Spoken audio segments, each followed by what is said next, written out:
सोचो, समुंदर के किनारे एक विशाल मंदिर और उसके बारे में एक कहानी ऐसी कि सुनकर दिमाग घूम जाए।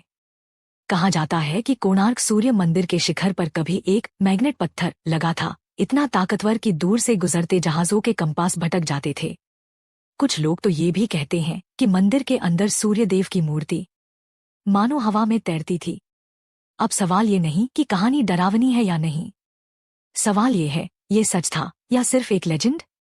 कोणार्क मंदिर अपने आप में ही किसी मिरेकल से कम नहीं। पूरा मंदिर सूर्य के रथ जैसा बना है, पत्थर में विशाल पहिए, घोड़े और इतनी बारीक नक्काशी की लगता है समय को पत्थर में बंद कर दिया गया हो। दिन में जब धूप पड़ती है तो मंदिर की कार्विंग्स ऐसे चमकती हैं जैसे पत्थर के अंदर आग छुपी हो।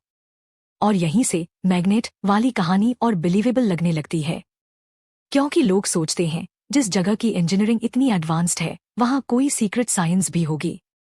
लोक कथा कहती है, शिखर पर एक चुंबकीय पत्थर था जो मंदिर की कुछ धातु आधारित संरचनाओं के साथ मिलकर एक बैलेंस बनाता था।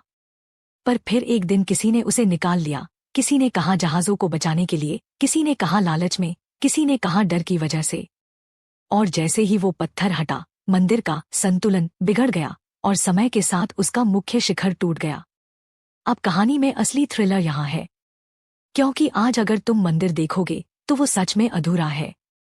मुख्य टावर वाला हिस्सा पूरी तरह वैसा नहीं है जैसा कभी रहा होगा।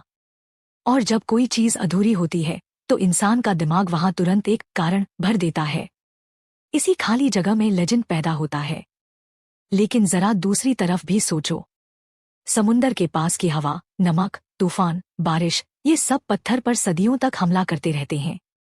ऊपर से अगर किसी दौर में युद्ध, लूट या तोड़फोड़ हुई हो तो एक विशाल मंदिर का कमजोर होना कोई इम्पॉसिबल बात नहीं।